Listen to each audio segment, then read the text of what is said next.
In 1943, the Sears catalog weighed 3 pounds and reached into 6 million American homes, a paper lifeline connecting rural farmhouses to the world of commerce. By 2018, it had vanished completely. So had Montgomery Ward, Spiegel, J.C. Penney's Big Book, and dozens of other mail-order catalogs that had once been as much a part of American life as the daily newspaper. This is the story of how America ordered its world before the internet, and why these paper mercantiles that defined American commerce for over a century have largely disappeared. The first Sears Roebuck catalog was nothing special to look at, just a double-sided sheet offering watches. But in the hands of a 25-year-old railway station agent named Richard Warren Sears, it was the beginning of a revolution in how Americans bought. Everything, some historians point to the summer of 1886 in North Redwood, Minnesota, as the pivotal moment. That's when a Chicago jeweler shipped a case of pocket watches to a local merchant who refused the delivery. Richard Sears, manning the railway station, saw opportunity where others saw a problem. He bought the watches himself for $12 apiece and sold them to other station agents for $14, who in turn sold them to farmers and townspeople for $25. Within 6 months, Sears had made enough money to quit the railroad and start the R.W. Sears Watch Company in Minneapolis. His timing was perfect, or was it more than timing? The nation was expanding westward, railroad networks were connecting isolated communities, and the Postal Service had just introduced rural free delivery. America was ready for mail order. But there was something almost uncanny about Sears's instincts. Some longtime employees would later swear that Richard Sears had a sixth sense about what Americans wanted before they even knew themselves. One former copywriter, Margaret Jenkins, who worked for the company in the 1940s, insisted that Mr. Sears could see the future. He knew what was coming. He'd tell us stories about how he'd wake up in the middle of the night with complete catalog pages in his mind. The watch business was just the beginning. In 1887, Sears moved to Chicago and hired a watchmaker named Alvis Roebuck. By 1893, the company had grown into Sears, Roebuck & Co., and the catalog had expanded to offer jewelry, sewing machines, bicycles, sporting goods, and a dizzying array of other products.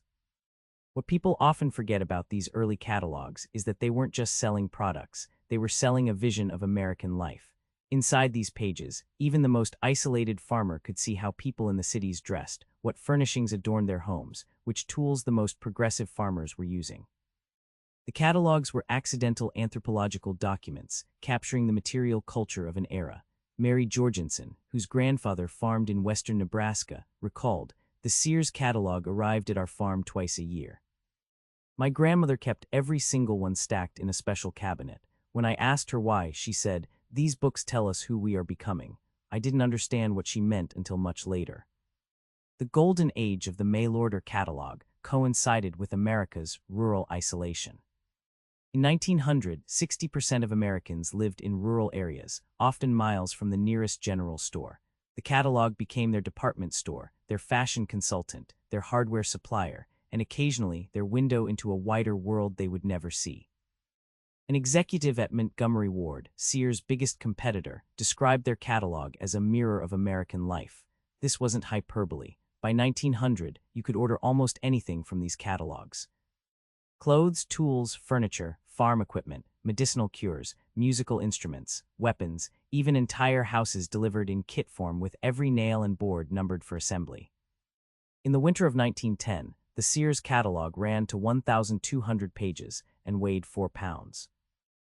The Montgomery Ward catalog was of similar heft. Farmers called them wish books and pored over them on long winter evenings, planning spring purchases or simply dreaming of a more comfortable life. These catalogs found unexpected uses, too. When a new edition arrived, the old one might end up in the outhouse, its pages repurposed as toilet paper. Many a rural child learned to read by sounding out words in the Sears catalog. Young women studied the illustrations of fashionable city women, using them as guides to alter their own homemade dresses. But there was always something slightly uncanny about these massive tomes. They promised to deliver anything, solve any problem, fulfill any desire, if you just mailed in the order form with payment. They seemed to possess an almost magical ability to manifest objects out of thin air. My grandmother was convinced that the Sears catalog had mystical properties, recalled Robert Patterson, a historian whose family farmed in Iowa. She'd tell stories about how she desperately needed a special part for her sewing machine during a blizzard in 1936. With no way to get to town, she placed an order through the catalog. The part arrived exactly when she needed it most, despite impassable roads and a regional mail backlog. She swore until her dying day that the catalog knew when things were truly needed. The logistics behind these catalogs were staggering. By 1906, the Sears complex in Chicago covered 40 acres and employed 9,000 people. Orders arrived at a rate of 100,000 per day. The company pioneered assembly line fulfillment decades before Henry Ford applied similar principles to automobile manufacturing. Inside the massive warehouse, an intricate choreography of human labor sorted, packed, and shipped orders. Workers roller-skated through aisles to save time. Elaborate systems of pneumatic tubes, conveyor belts, and chutes moved paperwork and merchandise throughout the facility. It was a marvel of industrial efficiency, processing up to 100,000 orders daily during peak seasons. Margaret Daniels began working in the Sears mail-order plant in 1911, one of thousands of young women who sorted the incoming mail. "The noise was deafening," she wrote in her memoirs. "Hundreds of us at long tables, slitting open envelopes, extracting money orders and checks, sorting them by department. We processed 20,000 letters a day in my section alone. Each of us had quotas, 300 letters per hour. The supervisors timed us with stopwatches." These warehouse workers were the hidden army behind the catalog's success. While Richard Sears's golden prose might sell the products, it was the pickers, packers, and shippers who turned promises into deliveries. By 1915, the Chicago plant employed over 10,000 people, many of them immigrants and women who had few other employment options. The catalog companies didn't just sell products, they democratized consumption. Before mail order, rural Americans paid inflated prices at local general stores, which often offered limited selection and operated on credit systems that kept farmers perpetually in debt. The catalogs offered fixed prices, clear terms, and a money-back guarantee. "Satisfaction guaranteed or your money back" wasn't just a slogan, it was a revolutionary concept in American retail. It built trust with customers who might never set foot in a Sears store. It also helped overcome one of the biggest hurdles to mail-order shopping, the fear of being cheated. Richard Sears understood this fear intimately. His catalog copy addressed it head-on with folksy reassurances and detailed product information. He wrote in the voice of a trusted friend, not a slick city merchant. His genius was in making customers feel that Sears, Roebuck & Co. was on their side against greedy middlemen and corporate interests, even as his own company grew into one of the largest corporations in America. By 1908, 1 in 5 American households received the Sears catalog. The company's annual sales exceeded $40 million, equivalent to over $1.1 billion today.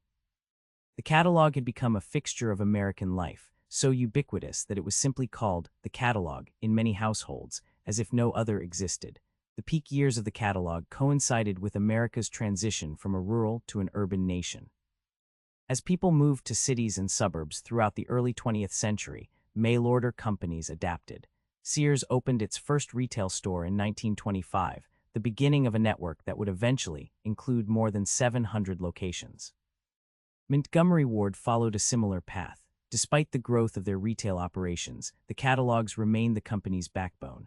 During the Great Depression, when retail sales plummeted, catalog sales held relatively steady. For many Americans struggling through economic hardship, the catalog represented not just a shopping option, but a connection to normality and aspiration. Marie Johnson began working in the returns department of Montgomery Ward in 1932. She recalled handling items that told heartbreaking stories of Depression-era hardship. People returned shoes they clearly couldn't afford, with apologetic notes explaining their circumstances. One woman sent back a baby blanket with a letter saying her child had died, and could she please have the money for the burial. Our department manager quietly refunded her money and told her to keep the blanket for the next baby. The catalog companies became part of the social safety net, bending policies to accommodate desperate customers. They extended credit, accepted partial payments, and sometimes quietly wrote off debts that couldn't be collected. They weren't acting from pure charity, they were cultivating customer loyalty that would last generations. But the effect was to create a relationship that went beyond mere commerce. World War II brought new challenges and opportunities. Paper rationing forced catalogs to shrink dramatically, but demand for their products soared as retail goods became scarce. Catalog companies received priority for certain materials due to their national distribution networks, which the government considered vital to civilian morale. The immediate post-war era saw catalog sales reach historic highs. Americans flush with savings and eager to build new suburban lives turned to catalogs for everything from appliances to garden tools.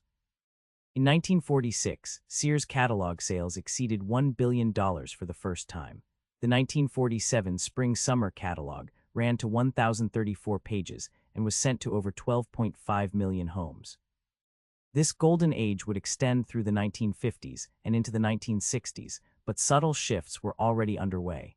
Television was beginning to replace the catalog as America's window into consumer culture. Shopping malls were sprouting across suburbia, offering immediate gratification that mail-order couldn't match. The catalog companies didn't stand still. They invested in faster fulfillment, expanded their product lines, and experimented with specialty catalogs targeted at specific demographics. But something was changing in the American relationship with these paper merchants. Former Sears executive Robert Payton, who worked in the catalog division from 1958 to 1971, noted the shift. We started to lose something intangible in the late 50s. The catalog had always been more than a shopping tool. It was an institution, almost a member of the family. But the new generation of consumers didn't have that emotional connection. They saw it as just another way to shop, and often not the most convenient one.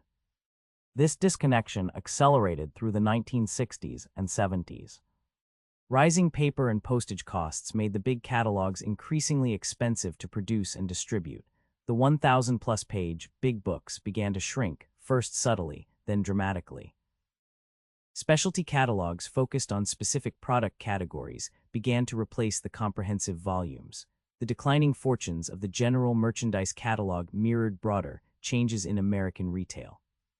Shopping malls became the new community centers. Television advertising created instant national demand for products.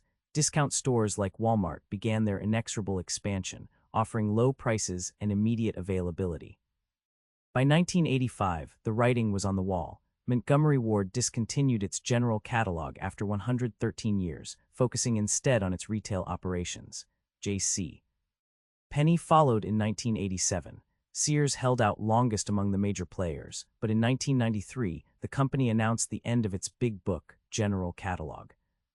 The 1993 Spring-Summer edition was the last, ending a 97-year tradition. When Sears made the announcement, the company received over 9,000 letters from customers expressing sadness and dismay. Many wrote of multi-generational family connections to the catalog. Some enclosed photographs of family members with their wish books. A few even reported weeping when they heard the news. The disappearance of these catalogs marked the end of an era in American consumer culture, but it wasn't the end of mail order itself. As the big general catalogs vanished, specialty catalogs proliferated. Companies like L.L. Bean, Land's End, and Williams-Sonoma refined the mail-order model for a new generation, focusing on specific product categories and cultivating distinct brand identities. Meanwhile, technology was quietly preparing to reinvent mail order for the digital age. The first e-commerce transactions in the early 1990s looked nothing like today's online shopping, but they contained the DNA of a revolution that would eventually render physical catalogs largely obsolete. What's fascinating, and perhaps a little eerie, is how closely early e-commerce followed the catalog playbook.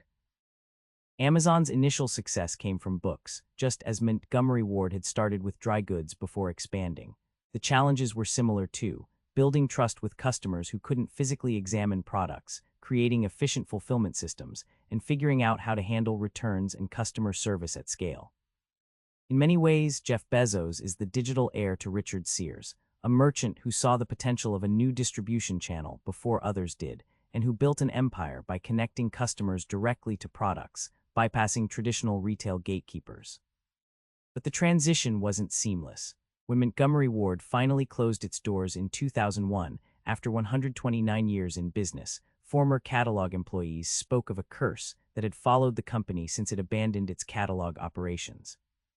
"We lost our soul when we closed the catalog," said Margaret Wilson, who had worked in Ward's Chicago headquarters for 42 years. The catalog connected us to real people. Once that was gone, we were just another struggling retailer. Sears faced its own struggles. After merging with Kmart in 2005, the company began a long, painful decline that culminated in bankruptcy in 2018. Former employees speak in hushed tones about the catalog ghosts that supposedly haunt abandoned Sears facilities, the spectral remains of a business model that the company abandoned too hastily. I worked security at a closed Sears distribution center in 2010, recounted former guard Robert Peterson. Several times, in the middle of the night, the ancient conveyor systems would start running on their own. The engineers said it was power surges, but they couldn't explain why the systems that activated were always the ones that had once moved catalog orders, never the retail distribution equipment. It was as if the building itself was trying to process phantom orders from customers long gone. Such stories are easy to dismiss as urban legends or the natural tendency to mythologize the past, but they speak to something real, the sense that something valuable was lost when these catalogs disappeared, something beyond mere retail convenience. What remains today of the great catalog era? Physically, not much. The massive warehouse complexes have been demolished or repurposed. The millions of catalogs themselves, once found in nearly every American home, have largely vanished, discarded, recycled, or lost to time. A few are preserved in museums or prized by collectors, who pay hundreds or even thousands of dollars for rare editions. The Sears catalog occupies a unique place in this history. It's been called America's Dream Book, a paper testament to the nation's material aspirations. Pages from vintage Sears catalogs are now framed as nostalgic artwork. Images from them illustrate history textbooks. But the living memory of waiting for the catalog, poring over its pages, and ordering from it is fading as the generations who experienced it firsthand pass away. Meredith Jameson, curator at the American Business History Museum, notes, the mail-order catalog was more than a shopping tool, it was a cultural institution. It standardized prices nationwide, introduced rural Americans to consumer culture, and created a shared material language across regional and class divides. Its disappearance changed not just how we shop, but how we relate to material goods and how we understand ourselves as consumers. The decline of the big catalogs coincided with profound shifts in American society. The emptying of rural America meant fewer customers living in isolated areas without easy access to retail stores. The rise of television homogenized consumer desires, making the catalog's role as a window into modern living less necessary. The growth of discount retail chains like Walmart created new price pressures that the catalog model struggled to match. But these external factors don't fully explain the emotional resonance of the catalog's disappearance.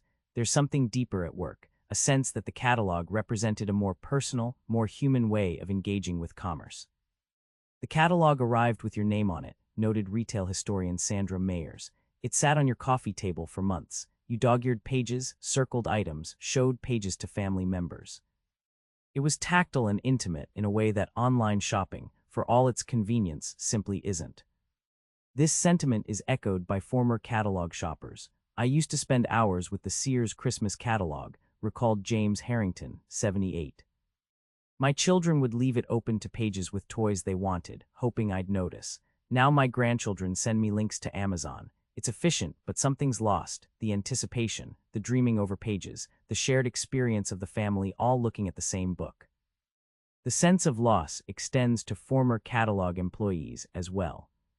The massive operations that processed catalog orders employed hundreds of thousands of Americans over the decades, providing stable, often unionized jobs with benefits and career paths. These weren't just jobs, they were communities. Rita Pearson worked in Sears Catalog Fulfillment Center in Philadelphia from 1969 to 1993.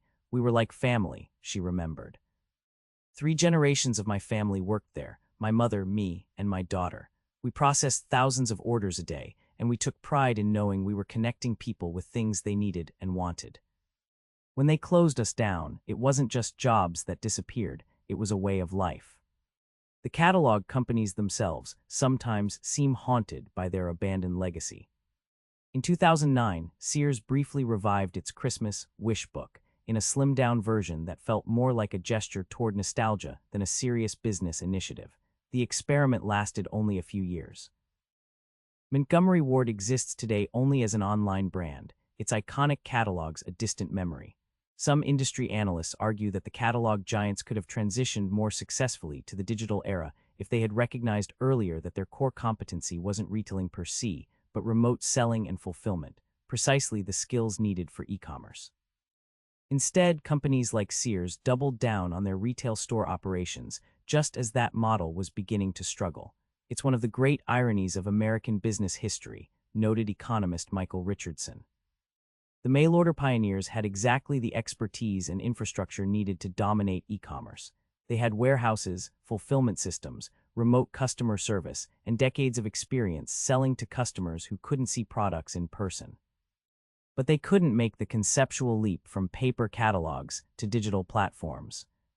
Was it simple myopia, corporate inertia, or something more complex? Former Sears executive Thomas Wright offered a psychological explanation.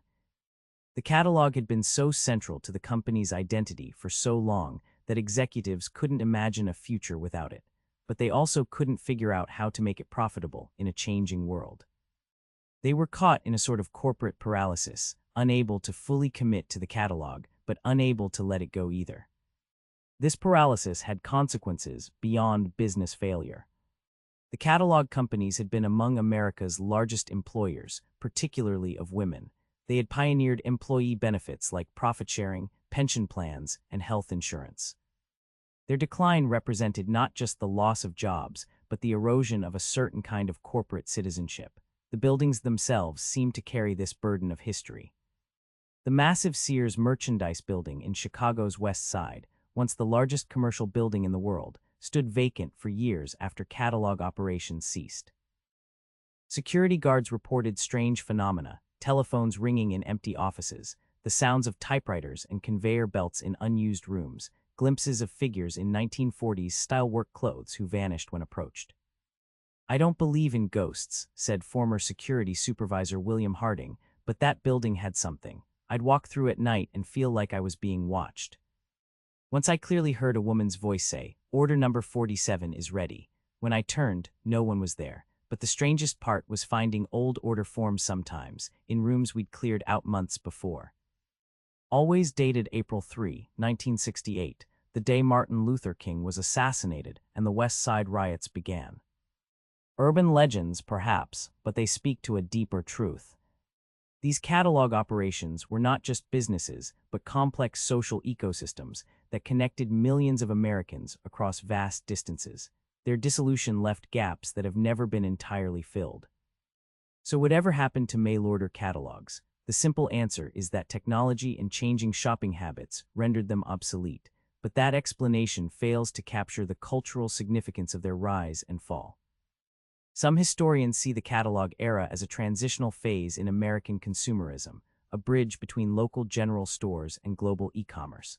Others view it as the golden age of American retail, when shopping was democratized but still retained a human scale and touch.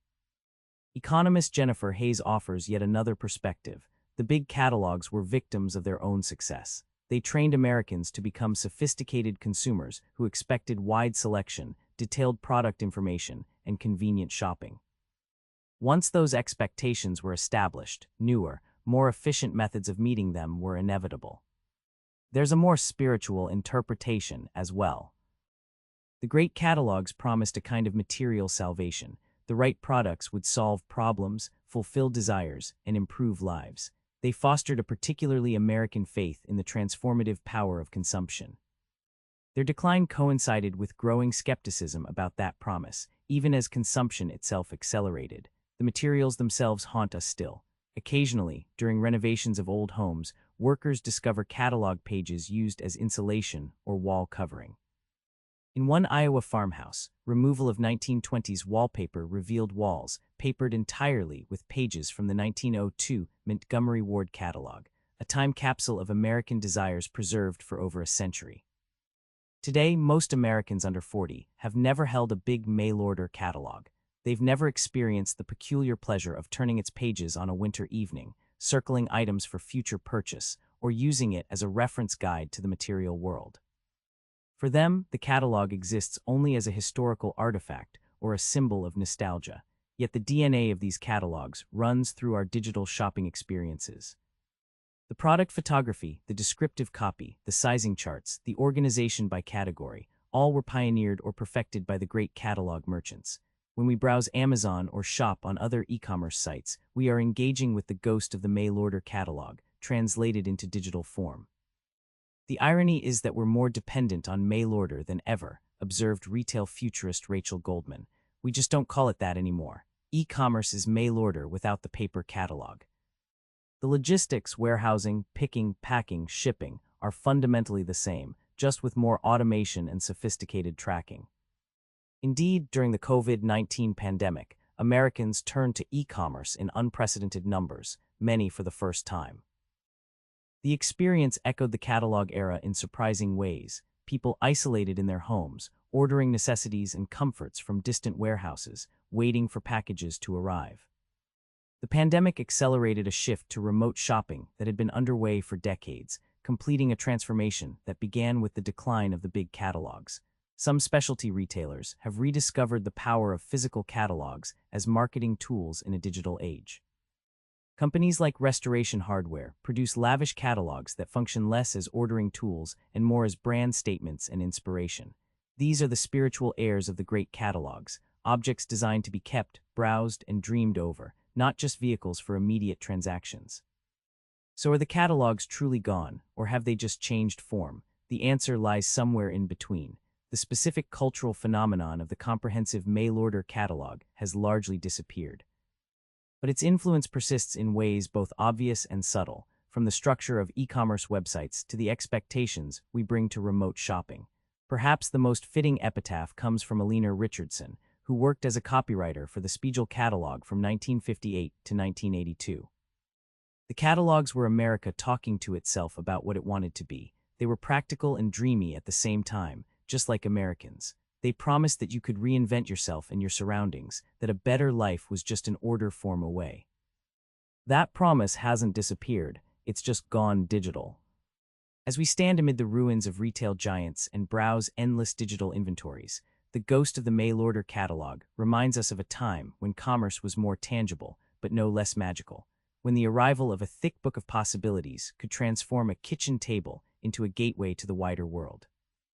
The catalog is gone, long live the catalog.